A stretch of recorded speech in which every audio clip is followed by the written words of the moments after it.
Hey guys, Kenny here, Ken's Small Engine Repair. It is Friday, the 19th of March. It's a pretty warm day, about 48 degrees out here, sunny, real windy, but a beautiful day. This video, basically it's the end of the snow season, and I am a repair guy. I like to do repairs, I like to figure things out, solve problems. That's what I am. It's the engineer in me. Anyway, I was left with two snow machines that I bought, basically one to fix up and one for the engine. And that's a problem with people like me who at the end of the season, you don't have a place to store things. You really don't. You don't want to put it in your backyard and let it get worse than it is. The neighbors don't want you to have a junkyard, because I live in a small backyard type neighborhood where, you know, all our neighbors' backyards are connected, and they look over, oh, what do you got, a junkyard there? Well, anyway, you want to keep peace with the neighbors. So I've got two units I bought, and like I said, I'm not a flipper, I'm a repair guy. So I want to go over what I do and how I decide when I'm going to flip something, when I'm going to repair and flip something, when I'm going to use it for parts, or when I'm going to scrap it. And you've got a lot of guys out there that do this. Two of my favorites come to mind. You have Pattays Performance. Jason is basically, I call him the gripper and flipper. He grips onto the deal, whatever deal he can get, a good deal, hopefully good deal, and boom, flip. He'll do some restyling and so forth, and you know, but the deal with Jason and Christine, you get that deal, you grip onto it, grip and flip, fast, get this stuff and flip it and turn it around. The least amount of time put into it, great. He'll do restyling and stuff like that, but for the most part, get the deal, flip it. Now you got another guy like Henry, Mowers and Blowers, who I think started out as a flipper, okay, where he just buy, flip, but now he's turned into a lot more than that, and I give him credit for that. I call him Mr. Brandtastic, because Henry is really a marketing genius, and you look at his channel and his stickers and things like that.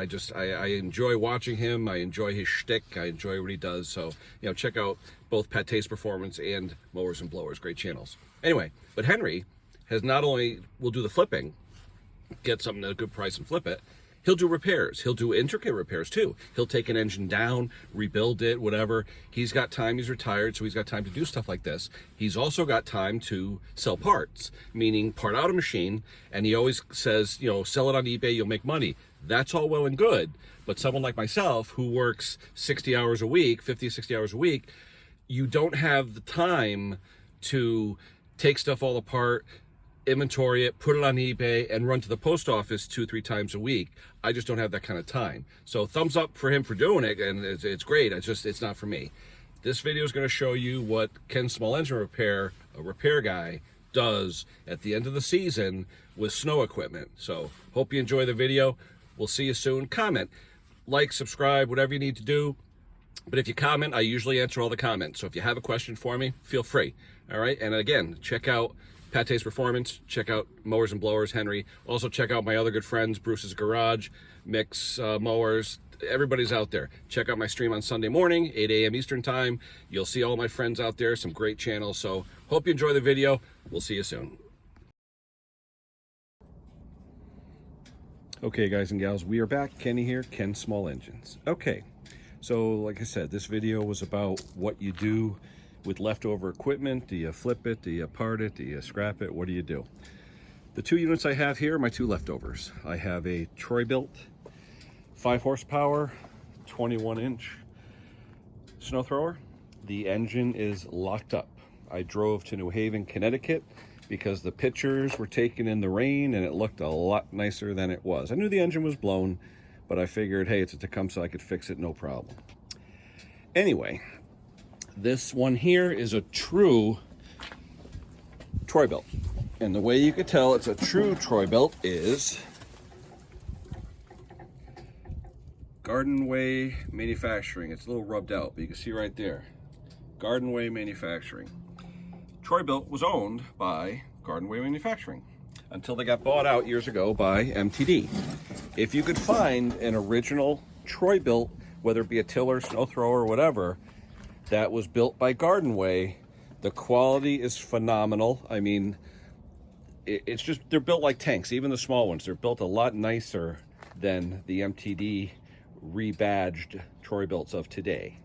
So anyway, I sort of have a sweet spot for the old garden ways. And one reason you could tell it's a real garden way, even if the tag is rubbed off, these couplers. Garden Way Troy-Bilt used these nylon couplings to couple the chute. All right, they didn't use just one rod going down. Instead of having one rod, which the rod would have had to come out 4 or 5 inches because of the way the box is, they used a universal joint made out of nylon. All the Troy-Bilt made by Garden Way has that nylon coupler on the chute rod. So that's how you know it's a real Garden Way. Anyway, this one here, the guy wanted $100. I was like, nah, I don't think so. Then he brought it down to 85. I saw the ad. I said, nah, I don't think so. The pictures looked nice. They were taken in the rain. It looked really nice. So I did a little research, and the research I did showed that this motor is a dual shaft motor, okay? Those of you that don't know what that means, there's actually a shaft on the cam that sticks out, okay? So you have a crankshaft and you have a camshaft driven pulley. You have 2 different pulleys. The camshaft pulley runs at about half the speed of the crankshaft pulley, and that drives the wheels, okay? Here's the problem. Tecumseh, as you know, hasn't made engines since 2009, but the dual shaft variant is even more hard to find because they made even less of those. The single shaft was just easier to make. They made the dual shaft ones for errands and other people that used them for their drive systems, okay? If you try and put a single shaft Predator or something on there, what's gonna happen is you're gonna have forward speeds in reverse and reverse speeds in forward. So, because it's rotating the opposite way. The camshaft rotates opposite because the gear on the cam drives off the gear on the crank. So the rotation is in the opposite direction. So I knew about it. I knew it was, you know, dual shaft engine. I have parts and everything, so I figured no problem. Okay, here's a dilemma. It's the end of the season, okay? What do I do with this thing? First off, I paid 40 bucks, okay? I drove 20 miles to New Haven, so gas cost me $12 there and back total. And I said, okay, the electric start works. I can get $40, $50 for the electric start. Okay, there's my money. So I'm not gonna lose money. I had some time on my hands and I said, all right, maybe I'll play with it. But this thing is pretty roached. If you look at that auger. It's all bent up. Look what he used for a shear pin. That's the biggest cotter pin I ever saw. Anyway, could I take this thing? Could I clean it up, repaint it, put the engine back together and all that stuff? Yeah, I could. But think to yourself, guys, what's it gonna cost you? Just do a hypothetical. Say your time's worth $40 an hour. As a repair guy, say that's what I charge an hour, 40 bucks. Well, how many hours am I gonna put into this thing? Say I put 3 hours into it. That's $120. Okay, the cost to get the engine, you know, myself to fix it and all. Say the parts and everything, 70 bucks, okay? Now you're up to 190. The labor to put it back together, say 2 hours. That's another 80, that's 270. You're not gonna get that out of this thing, okay? So in my mind, this thrower, it's not worth fixing it and selling it, okay? Here's the options. You can take the engine off, which I'm gonna do because the engine, you know, is worth something to me. I'll take it off, I can save it for another project, okay? And then you have an engineless Troy-Bilt. Now, can I throw it on Craigslist for 20 bucks and see who shows up? Yeah, I could. Or could I part it out, take parts off of it and sell it? You know, these covers are hard to find. You could probably get $20 for the cover. The chute's in nice shape. I could probably get $20 for a chute. But here's my dilemma, guys. I'm not a retired guy like Henry at Mowers and Blowers. I don't have a lot of time on my hands except for the weekends. I don't have time during the week to go to the post office because where I work, I'm usually in work before they open and out of work after they close. So the only time I have really to go to a post office is Saturday. And you know what post offices are like on Saturday. I'm not going to stand in line for 2 hours to mail a couple of parts out. So to me, the only option this is either give it away to somebody, maybe get 20 bucks for the carcass, keep that.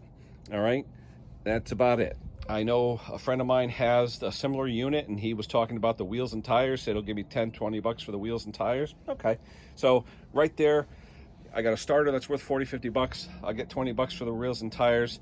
You know what, guys?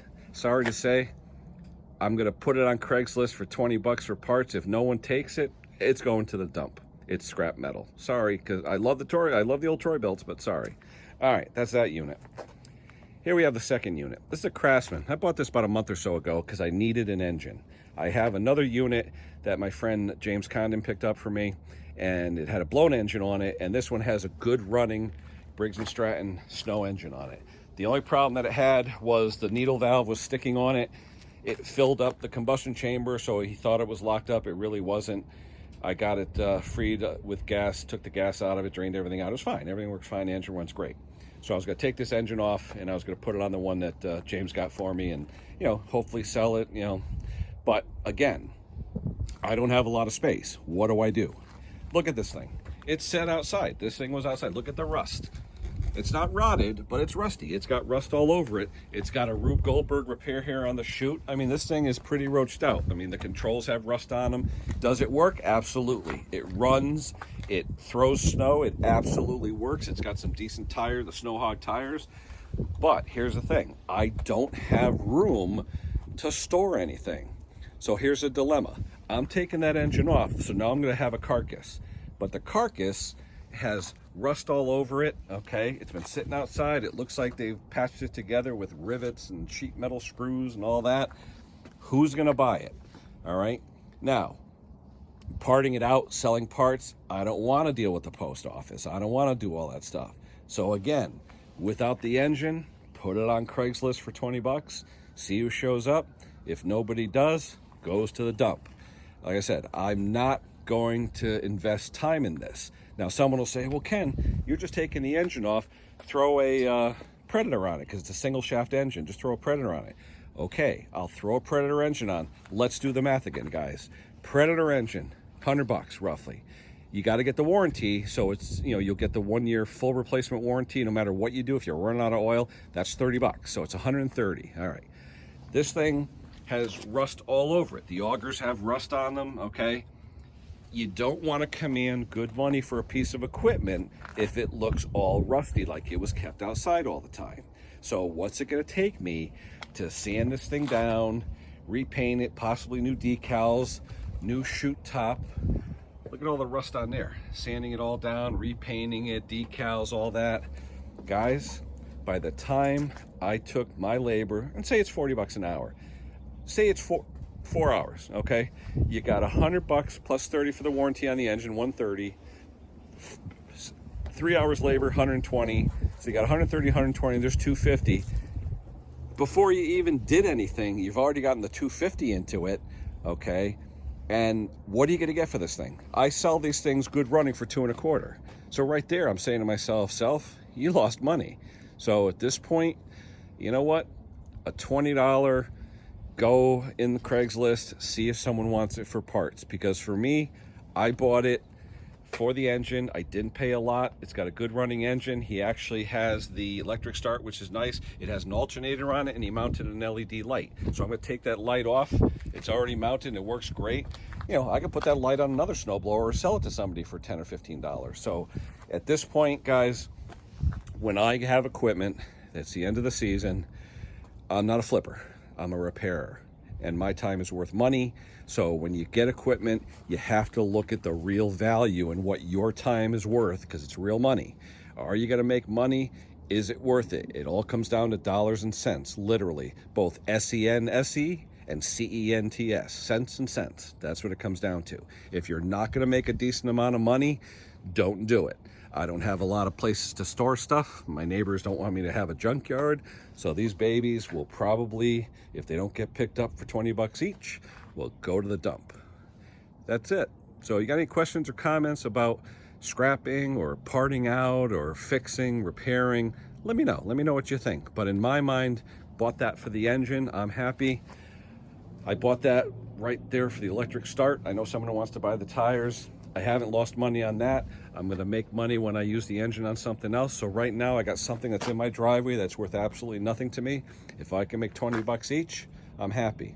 If not, okay, I'll spend $2 in gas. I'll go to the dump and I'll drop it off and they can have it for scrap metal.